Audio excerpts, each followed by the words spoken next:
അതിന്റെ വരുമാനം കൃത്യമായിട്ട് കഴിഞ്ഞ ഒരു 6 മാസമോ 1 വർഷമോ ബാങ്ക് അക്കൗണ്ടിലേക്കാണ് വരുന്നതെങ്കിൽ അത് ഇദ്ദേഹത്തിന്റെ പേരിലേക്ക് ഒരു എഗ്രിമെന്റ് വെച്ചുകൊണ്ട് അത് എലിജിബിലിറ്റി ആയിട്ട് കണക്കാക്കി ലോൺ ചെയ്യാൻ കഴിയും.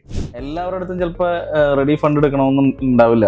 ഒരു ഹോസ്റ്റൽ ചെയ്ത് റെന്റ് ഔട്ട് ചെയ്യണമെന്നുണ്ടെങ്കിൽ ഒരു കൊമേഴ്ഷ്യൽ കൺസ്ട്രക്ഷനാണ് വരിക, ശരിയല്ല? ഒരു വെയർ ഹൗസ് ചെയ്യണമെന്നുണ്ടെങ്കിൽ അതൊക്കെ ഹ്യൂജ് ആണ്. കൊമേഴ്ഷ്യൽ ഒരു ചെയ്യണമെന്നുണ്ടെങ്കിൽ അങ്ങനത്തെ സംഗതികൾ നമുക്ക് ചെയ്യാൻ പറ്റും. ഞാനത് പറഞ്ഞപ്പോൾ ആലോചിച്ച്, ഞാൻ കുറച്ച് ആളുകൾക്ക് മുമ്പ് വൈറ്റിലയിൽ ഒരു കൊമേഴ്ഷ്യൽ പ്രോപ്പർട്ടി വാങ്ങാനായിട്ട് ഒരു വ്യക്തി വന്നു. അദ്ദേഹം വാങ്ങുന്ന സമയത്ത് നല്ലൊരു വലിയൊരു എമൗണ്ടിൻ്റെ ആയിരുന്നു. അദ്ദേഹത്തിൻ്റെ ആ ബിൽഡിങ്ങിലുണ്ടായിരുന്ന റെന്റ് വരുന്നത് ബാങ്കിലായിരുന്നു, എൻ്റെ മുന്നോടമസ്ഥൻ്റെ. അപ്പോൾ അതിനെ എലിജിബിലിറ്റി ആയിട്ട് കണക്കാക്കിക്കൊണ്ട് അവർ അദ്ദേഹത്തിന് ലോൺ കൊടുത്തു.